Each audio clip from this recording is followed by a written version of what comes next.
Hi, I'm Ashley McElwain, licensed marriage and family therapist and founder and CEO of Foundation Restoration. Welcome to Foundation Restoration's Real Talk podcast, where you'll find real people discussing real issues while offering real help at the intersection of clinical expertise and a biblical perspective. We're so glad you've joined us.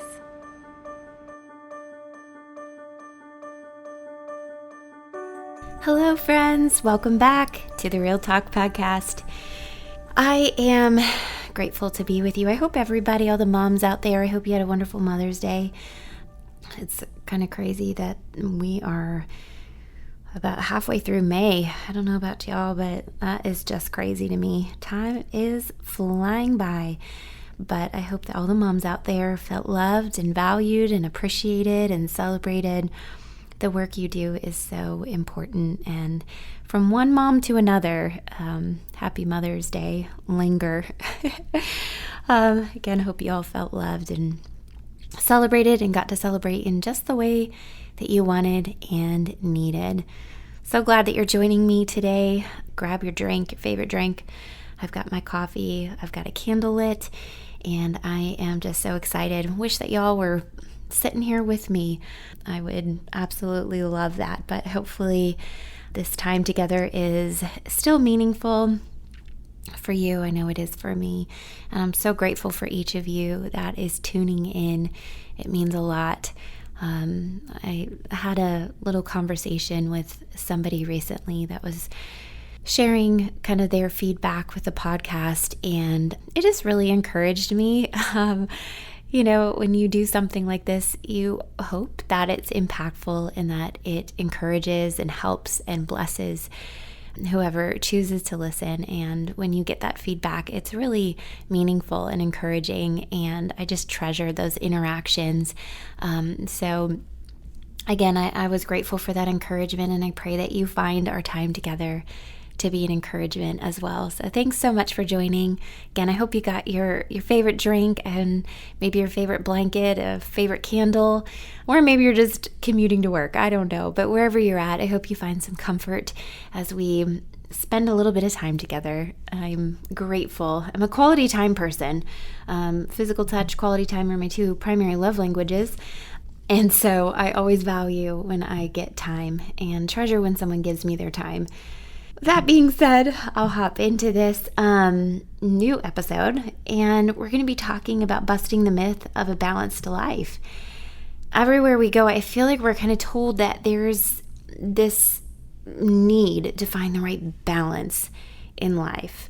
Like there's this magic formula to being everything to everyone all the time, being able to be it all, to do it all.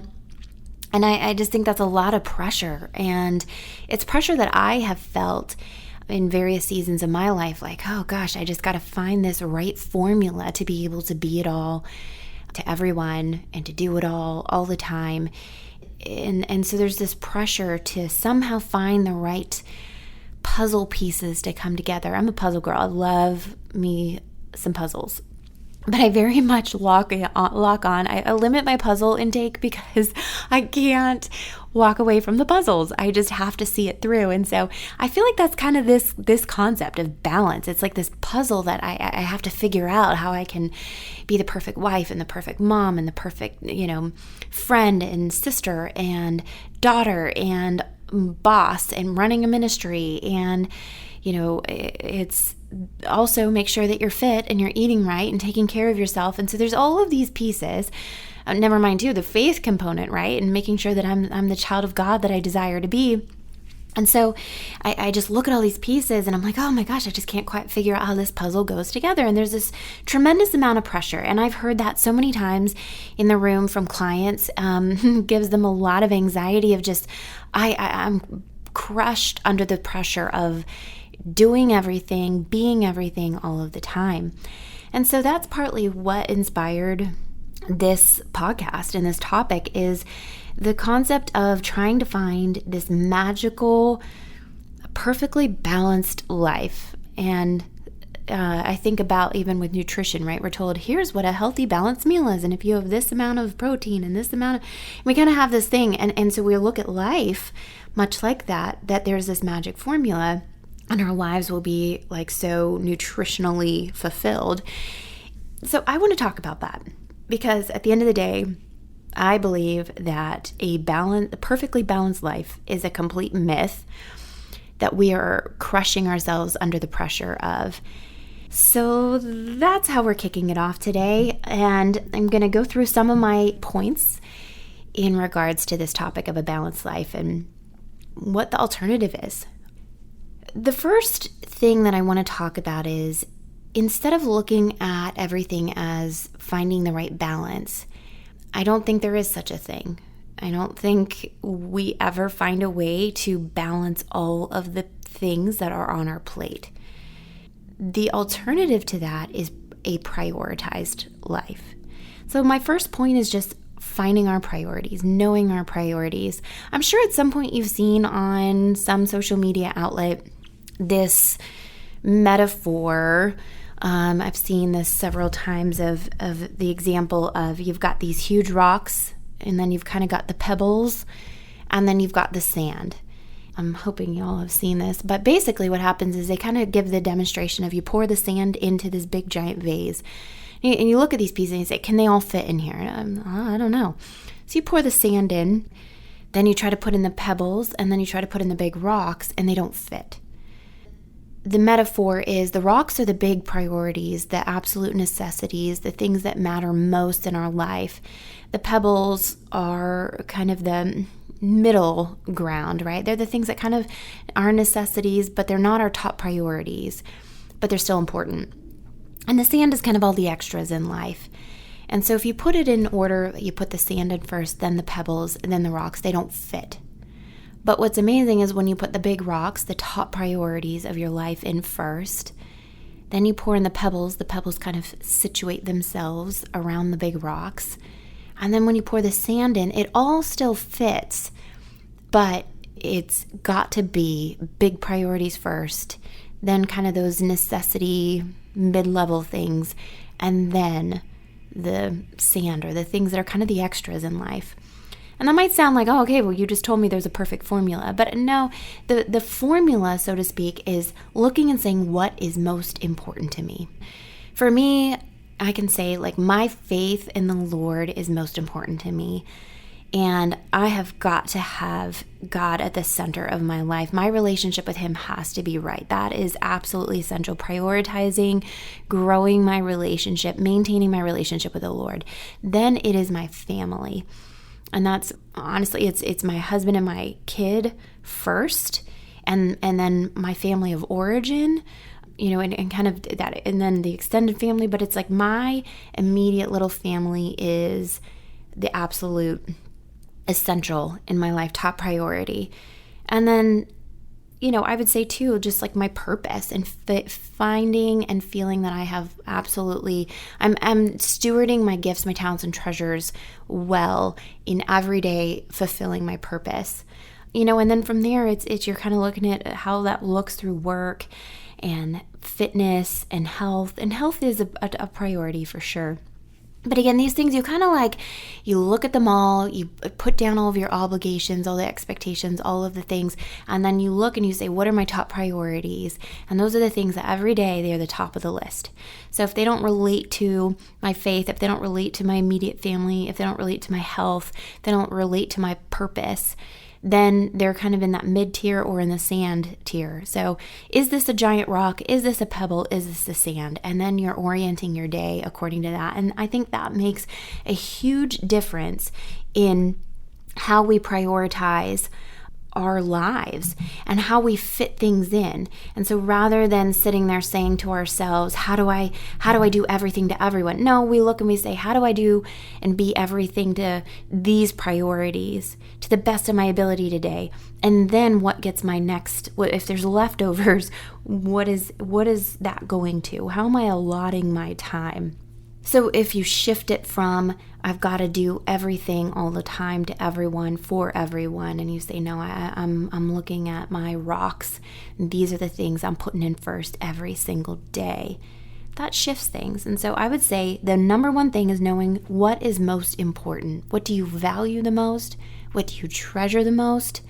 That gets your best, that gets your first every day, every time. And then with that, you're looking at your time and your energy and your efforts, and you're allotting that to there. And then you're seeing what's left over, and you start, okay, well, today I got to pay the bills. That's a necessity. That's a pebble. And I'm going to prioritize that. Second thing I would say is then when you look at those priorities and you look at your obligations and the necessities and you look at the sand, you start creating rhythms and systems. That has become very, very helpful for me. I juggle a lot. It's self-inflicted. I'll admittedly say so. I like to produce and be busy and go, go, go. And when I say go, go, go, sometimes that's just mentally. So I've really looked at my life and said, there's so much on my plate. There's so much going on. I can easily get very overwhelmed. And this was especially true once I had my son. And I started saying, okay, what rhythms and systems can I put in place to care for myself, to care for my family, to prioritize my top priorities and maintain sanity? And so a perfect example of this is rather than deal with the chaos of trying to scramble in the mornings, like for school. At night, we pick out the clothes and we get those laid out and ready for the next day. They're sitting in the bathroom, ready to go. When my son gets up and is ready to get ready, I have his backpack prepped, his lunch bag prepped. I always write him a little love note every day, and so I write that the night before. It's all set at a little spot on the counter that I set it all out, and it's ready to go. All I have to do is assemble it in the morning. Sometimes for me, the rhythm too is I get up way earlier. I'm not a morning person. Also, just so you know, I'm a night owl. But what I find is I need to give the Lord my first fruit of the day. And I need that as an anchor point to get through my day. So I forced myself to set the alarm way earlier than I care to. And I get up, I get ready, I go down, I get my coffee, I sit with the Lord, I read the Word of God, I do a devotional, I do a Bible study, and I pray and just anchor my soul and my spirit in the Lord to prepare and equip myself spiritually for whatever is going to come. The Lord is my top priority, and so He comes first, and that has been one of the greatest rhythms that I've ever implemented. And again, it was not easy getting up, especially I really started that around the discipline of getting up early, way early, to be able to have that time, that protected time. I really started that after 1 year postpartum. I had been really struggling with the adjustment to motherhood. And I realized I can't just fit in this time with the Lord in the day. I have to prioritize it. I have to set my day up for success through this. And so I kind of knew-ish when my kid would wake up. And so I just tried to set my alarm way before that to know that I guaranteed myself that time every morning. And it was brutal the first week or two. And then my body adjusted and I realized the fruitfulness of that and just maintained it. And again, I don't know what the chaos of your life is, but if you're going to argue with your kid about clothes and be trying to be frantic in the morning and it's a mad dash with all the kids and trying to get them ready, have some of those arguments before, the night before. If it's you need help cleaning up your house with the kiddos, then you tell the kiddos, hey, before you're allowed to watch TV, you have to take 15 minutes, and in 15 minutes, we're all going to put our stuff away.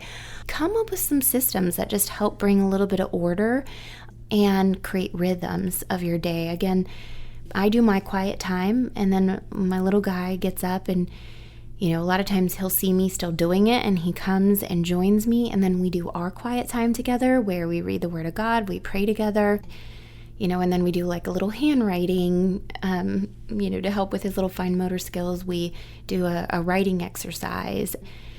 So again, I don't know what your chaos is. I don't know what all's on your plate, but you need to know what's on your plate and find ways that you can kind of take some of the pressure and the chaos out of that. Create some good rhythms, knowing that they're going to flex and they're going to shift and they're going to change different seasons of your life, right? Like there's going to be seasons with work that I know end of the year, we do fundraising, and it is mayhem for me, November, December, January every year. And so I know that a lot of times I get out of whack with my workouts or with my social time, or, things just kind of get out of whack and I guess out of balance, out of rhythm, I would say is probably a better approach to that. They kind of get out of rhythm, and I just have to find new rhythms, and I have to kind of hold my breath and know this is a season. And come February, I'll kind of get back into my rhythms and kind of get my systems back in order. So ask yourself, with everything that's on my plate, with everyone that's in my life, how can we come together to create some of these rhythms and systems that kind of create some ease and smooth and take some of the edge off with natural chaos that can happen? Sit down and look, where do I stress out the most? Where do I feel the anxiety the most? Where do I see that we're rushing around the most? Where do I feel chaos and disorder? And look and see if there's ways that you can create systems and rhythms that kind of alleviate some of that. It's very helpful. I've been accused my whole life of being very type A, and I laugh because I'm like, I don't know that I'm quite as type A as everyone thinks I am. I think I'm just overbooked running a ministry and being a mom and trying to love and care for people well. And so I laugh and say, I don't think I'm type A. I just think I'm very systematic, and I've found ways to survive in very chaotic seasons by creating these systems and these rhythms that help me juggle things. And I think it's just really helpful to kind of organize yourself in ways that you can to help set yourself and your family up for success. And this could easily be a family meeting that you just set up and say, hey, where do we feel like we're always rushing, or things are chaotic, or we're kind of fighting or coming to blows or bumping heads? And then you say, what can we do about that? What rhythms, what systems can we create to kind of eliminate that? Again, if it's chaos in the mornings before school, again, what are we setting out the night before so that's not happening? And if we're always fighting about how much stuff is out, and then, okay, twice a week we're going to do a cleanup, or once a day we're going to do a cleanup time, and you make it fun, and maybe you turn on a fun song and that's the cleanup song. Again, there are lots of things you can put in place to kind of shift the climate of some of those chaos points. Third point I'd say is know your yeses and know your nos, and know that both of them are okay. I think in regards to this, I'm not someone who likes to say no to others, but I think we have to know that saying no to one thing means we're saying yes to something else. Saying yes to something means we're saying no to something else. I know for me, really, since I've had my son, I've said no to a lot of social things. For me, being at home with my family, being there for dinner, being there for bedtime every night is just really incredibly important to me. That goes back to like my personal priorities and core values. And so I don't do things during the week because I don't want to miss those things. And I really feel like in a lot of ways I've put my social life on hold, which, some people could criticize and say that's incredibly important to have community. And I would argue I do have community, but that's a pebble in my life to some degree. My family is my top priority, and that's what I value, and that's where I want to spend my time. So I say no to a lot of things so I can say yes to my family. I think that we have to be aware of what we want to say yes to, and that goes back to our priorities. What are our priorities? What are those rocks? What are the pebbles? What are the sand? And that helps us determine what we say yes to and what we say no to, and realizing that when we say yes to going out with a friend or doing whatever, we're saying no to what? And that's different for everybody. And again, there's no judgment in that. It's just we all have to figure out what our priorities are and know that. And also, we need to know, and this is something for me I struggle tremendously with, we can say no to something just because we don't want to. We don't have to have, I can't come to your birthday party because I got another birthday party, or I can't hang out and do a girls' night because I'm doing this Bible study. Like, we don't have to say no just because there is something else planned. What can be planned is family time or empty space, and that's okay. And again, I struggle with that. I feel like if I don't have something on the calendar, it's very difficult to say no. I feel like I no because sometimes the answer can just be no thank you, or no, that's not an option for me tonight, and leave it at that. So knowing that it's okay to say yes and no, and evaluating that you're saying yes to your priorities, and that the no's come when the sand are interfering with your priorities, and just keeping that rhythm of life in place. Fourth thing I'd say is don't compare. I really did not struggle with comparison. In general in life, I've always looked at God has given me my own set of gifts and talents and abilities and blessings. I have my own set of growth areas and weaknesses, and they're all part of God's grace and goodness. My weaknesses and growth areas keep me dependent on Him. They create humility in me. They allow me to empathize with others. So I have always just been, I would say, very content with what the Lord has given me, and very focused on just like growing and cultivating the best in myself with the Lord, and celebrating other people's strengths and their gifts and their abilities.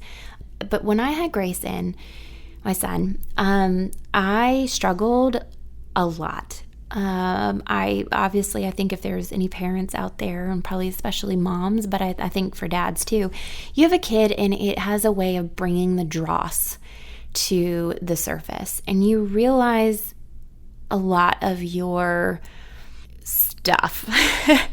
And I realized just how much I wanted to be the best mom possible and still know how to run my ministry. And I felt like the chaos and the pressure of being everything and having this balanced life was crushing me. And I struggled a lot postpartum and figuring out what life looked like to the expectations that I had for myself. I had never struggled with social media, really. I wasn't a big consumer of it, but I never struggled with like getting on there and feeling less than or comparing myself. You know, it's just kind of fun to see what else, what other people were doing in their lives. But postpartum, that was not the case. I struggled with comparison because all I saw was that I was struggling, and I was feeling so inadequate and incapable and overwhelmed. And I'm looking, and it seemed like every other mom out there was killing it. They were working out. They looked great. They were doing girls' nights and date nights, and yet they were, Pinterest moms, that were just doing the most incredible things with their kids. And I just felt like everyone else had it figured out. They had that balanced life, that formula, the perfect formula. And I was the weak link. I was the one who was a failure and struggling and drowning and celebrating just taking a shower. And I realized it was really sucking the life out of me, comparing myself to other people. And I would logically tell myself, look, these are people's highlight reels, right? Like they're putting the best stuff out there. They're not putting the breakdown in the shower crying because they feel inadequate. They're not going to post that, thankfully. But again, you're not seeing the tear-stained days. You're not seeing the frustration and losing your cool, and you're not seeing the internal battles. We don't post that stuff on social media. We post our highlights. And I struggled so much with the comparison. The truth is, we never compare ourselves to anything worse. We don't look and say, wow, I'm doing pretty well compared to... We don't do that. We look and say, I'm failing compared to. We're always looking at somebody who's doing it better or seemingly doing it better. It becomes a very depressing, defeated, despairing place.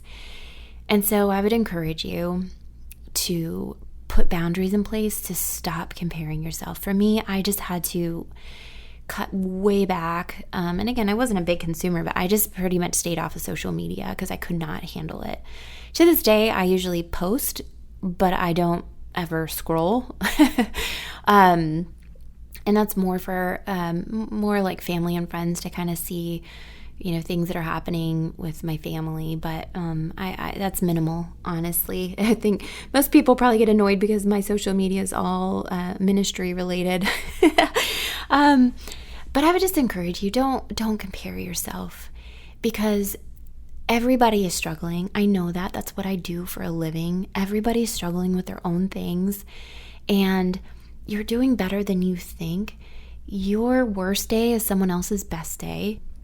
You're looking at someone else's best day and comparing yourself to it.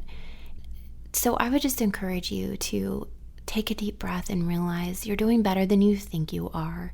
It's okay to have struggles, but we're all struggling in some capacity. And just know that your strength might be someone else's weakness, and your weakness might be someone else's strength. And that's okay. But please don't look at someone else's best day and say, I'm failing, because that's not my life. Life is messy, and everybody is struggling, and everybody has insecurities, and everybody has fears. You are not alone, and it's okay to struggle, but reassure yourself that the comparison game is a losing one, and I know that firsthand. So do what you need to do to safeguard yourself in that, and to remind yourself of truth, that you are uniquely gifted and crafted and equipped for the life that you have. Everything that you experience serves a purpose and can grow you and strengthen you, even if for now you feel very tattered and battle worn. And remember that it's seasonal. Life is seasonal. Just like we look around and there's winter and everything looks dead, it will give way to spring and new life and blossoms and blooms and green and life. Then that turns into bright and sunny, hot days, and then into cool, crisp fall days. And that's life. We are seasonal human beings, and it's so helpful. It's been one of the best pieces of advice I've ever gotten is it's a season. Don't make permanent decisions for temporary feelings and circumstances. So stop comparing yourself. You're doing great, and just push forward and do the best that you can do with what you've got today. And then my fifth and final point would be grace. One of the reasons that I loved and chose the name Grayson for my son, I say my son, but obviously my husband and I's son, is the phonetic grace in his name. I know my personality. I know how I am. I've done a lot of work for myself and just understanding how I operate and my strengths and weaknesses. And I knew that going into motherhood, I would need so much grace. Mainly for myself, because I'm the hardest on myself. I don't think anybody could ever compete with me on being hard on me. I knew that I would need that grace. And I would just encourage you to have grace for yourself, to know there is no formula to life. There's just doing it. Every day you show up, you do your best, you grow, you learn, you apologize, you laugh, and you pray a lot. And some days you're going to be killing it and you just feel like, yeah, I figured it out. And you celebrate that and you enjoy that and you use that momentum, but also know there's going to be days that you literally collapse in a puddle, crying and feeling like you've done nothing right and you can't do anything right and you're a failure. And then you realize His mercies are new every morning, and tomorrow's a new day, and He's with you, and you will get through it. And so give yourself grace, give others grace around you to know that they're struggling in their own way and they're doing the best they can. And when we have that posture of empathy toward one another and grace, I think it's so much more impactful to work together, to encourage one another, to cry with one another, to journey with one another, and come out on the other side. And sometimes in our ups, we're able to help someone in their downs and vice versa. And so I just want to encourage you to give yourself grace, to know that there is no perfect formula. There is no right way to do it. It's seasonal. It's growth. That formula shifts and changes. It's a moving formula to figure out the rhythms and the systems that help you prioritize the things that are most important in your life. And I hope that you know that each day is a new day, each season's a new season, and you've got this, and God's got you. So press on and know that there is no right way to do it other than to do it with love and grace and patience and the Lord. And I know that firsthand. I know that very much firsthand. Well, friends, this concludes this episode of the Real Talk Podcast. Thank you so much for joining us. We're so glad you did. Remember, you were handcrafted by God, are dearly loved, and greatly needed in this world. We look forward to seeing you back here next time. Thank you for joining us for another episode of Real Talk. To stay connected, follow Foundation Restoration on Instagram and Facebook at FND Restoration, or visit us at www.foundationrestoration.org for more information. If you've enjoyed this podcast, please make sure to follow or subscribe and to leave us a 5-star review so more people can find our show. Foundation Restoration is a 501c3 nonprofit ministry that believes marriage is the heartbeat of society and exists to equip, strengthen, and restore marriages through clinical expertise and a biblical perspective. Please consider supporting our ministry with a tax-deductible donation at www.foundationrestoration.org. Your gift makes programs like this possible. Thank you for your generosity and partnership.